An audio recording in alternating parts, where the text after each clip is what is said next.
John Dewey's Democracy and Education, from Chapter 25 on Theories of Knowledge. A number of theories of knowing have been criticized in the previous pages. In spite of their differences from one another, they all agree in one fundamental respect, which contrasts with the theory which has been positively advanced. The latter assumes continuity. The former state or implies certain basic divisions, separations or antitheses, technically called dualisms. The origin of these divisions we have found in the hard and fast walls which mark off social groups and classes within a group, like those between rich and poor, men and women, noble and baseborn, ruler and ruled. Dewey has been criticizing different theories of knowledge and promoting his own theory of knowledge. And the theories of knowledge he's been criticizing are dualistic ones. They separate one thing from another thing where the separation should never take place. And they are contrasted with his own theory of knowledge, which is marked by continuity, where we refuse to separate these things. Now, Dewey's ethics and his epistemology parallel each other. The theory of society, the social and political philosophy, the theory about how human society should be arranged, parallels his theory of knowledge. And he says these flawed theories of knowledge he's dealing with parallel flawed social systems. These tend to be social systems that separate people into different groups, like rich and poor, men and women, noble and baseborn, ruler and ruled. And these social systems of separation tend also to separate particular aspects of human experience in their own epistemologies, in their theory of knowing.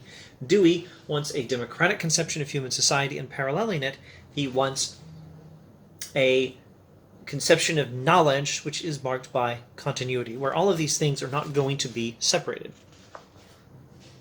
In a moment, we'll come to some illustrations of the things that are separated that should not be separated. But first, this sentence is well worth taking a look at.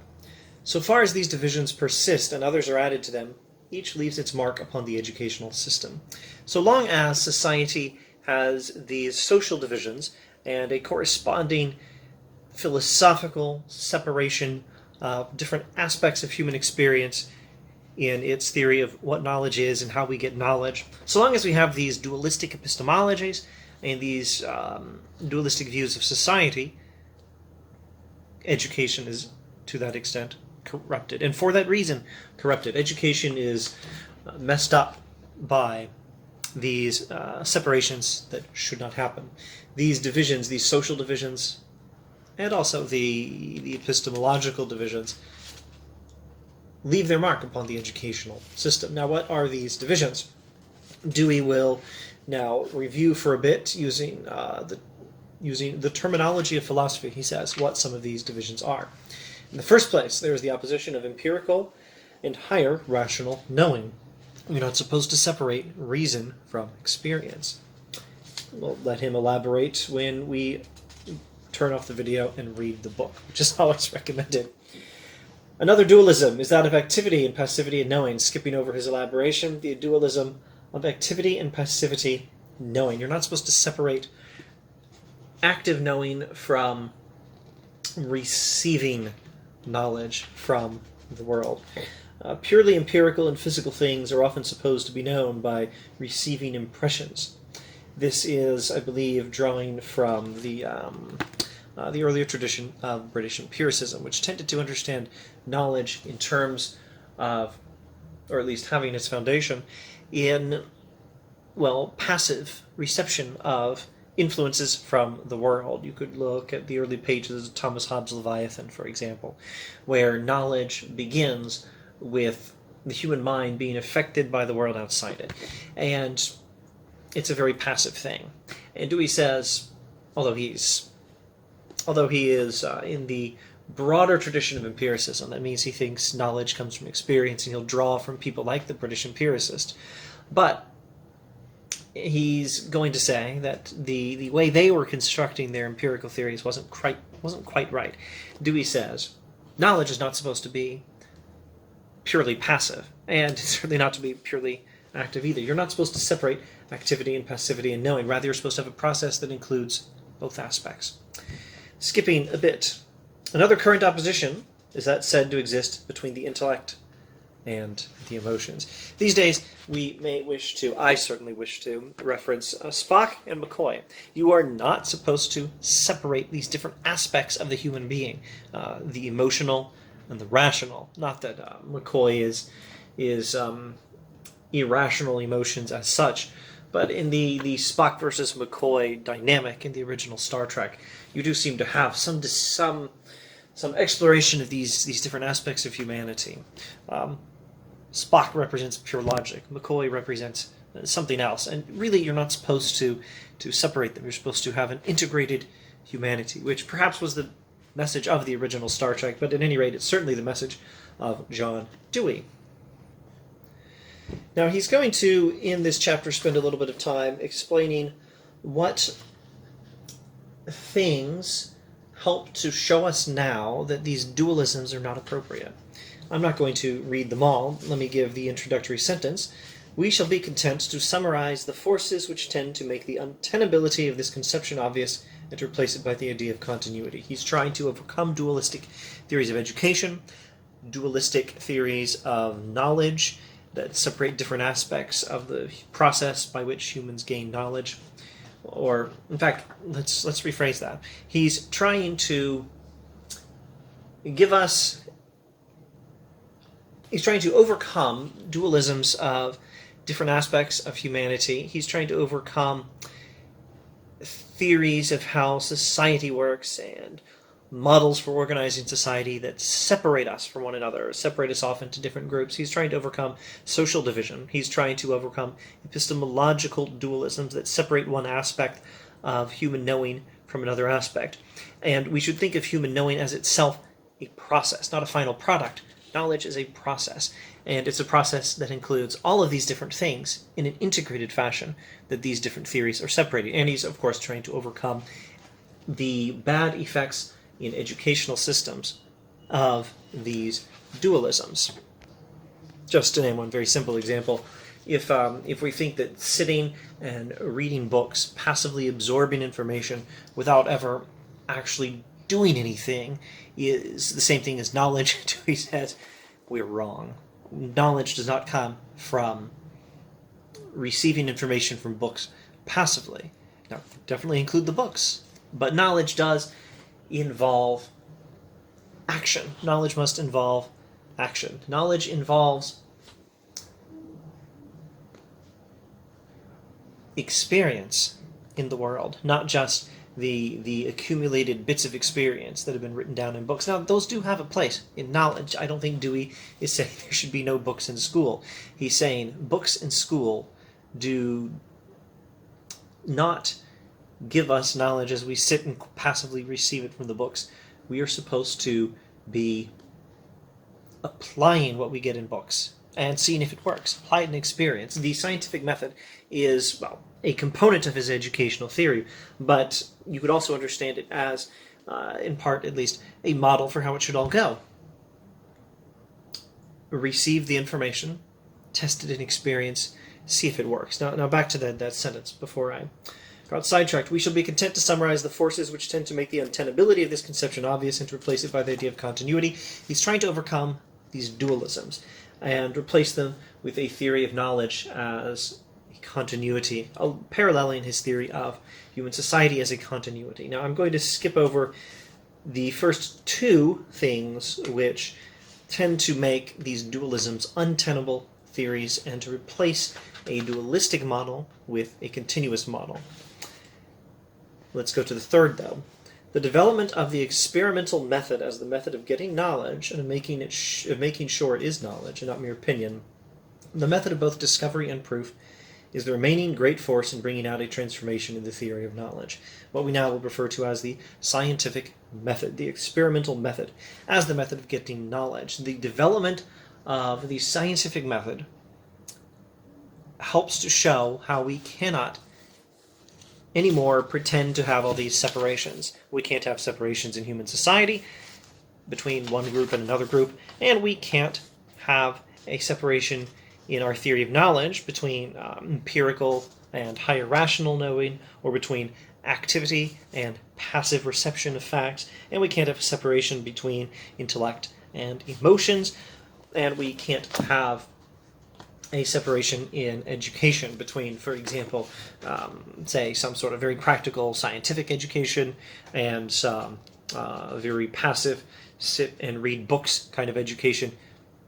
Everything must be integrated in a holistic fashion, in a continuous fashion, continuity rather than dualism. The experimental method as the method of getting knowledge and of making sure it is knowledge by testing. This method is the remaining great force in bringing out a transformation in the theory of knowledge. This is the method of both discovery and proof, of receiving information from experience. You could consider that the passive aspect, but then of testing it, of bringing about proof by applying your theory where you interpret that information from experience to reach some conclusion. And you take that theory and you test it, you apply it in experience. That's the active aspect. Both are aspects of the process of knowledge, and the scientific method helps us see how we're supposed to be integrating these things. Now, this next part may be a little bit more difficult for me to explain, but I think I'm going to give it a shot.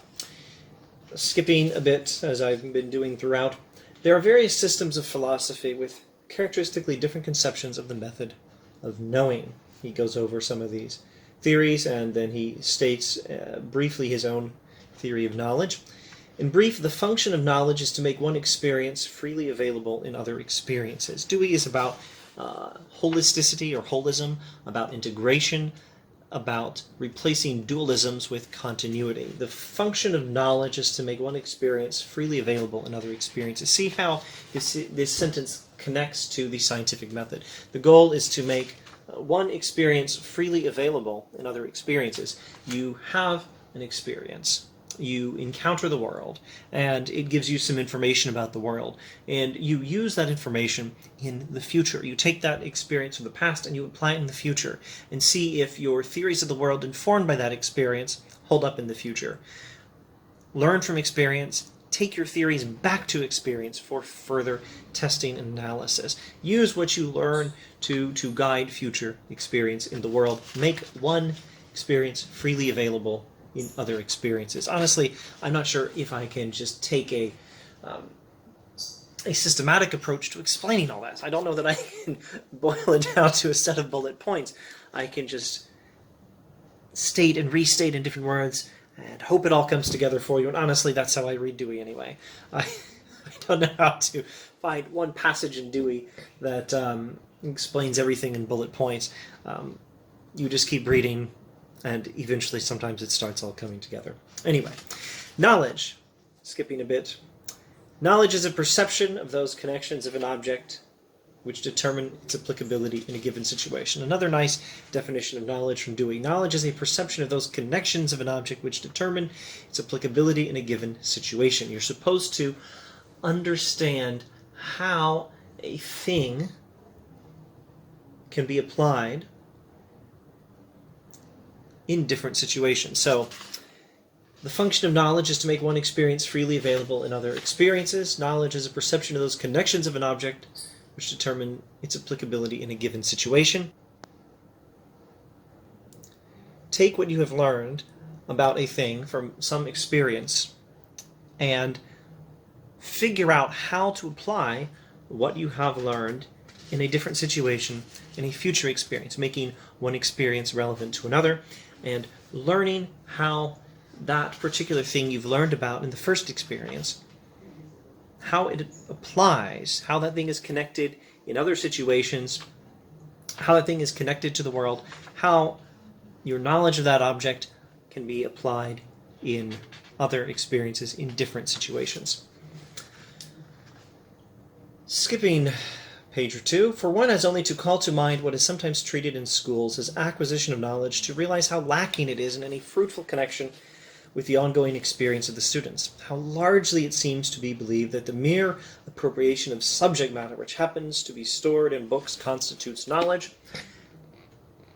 You can't get knowledge by sitting and reading books. No matter how true what is learned to those who found it out and in whose experience it functioned, there is nothing which makes it knowledge to the pupils. It might as well be something about Mars or about some fanciful country, unless it fructifies in the individual's own life.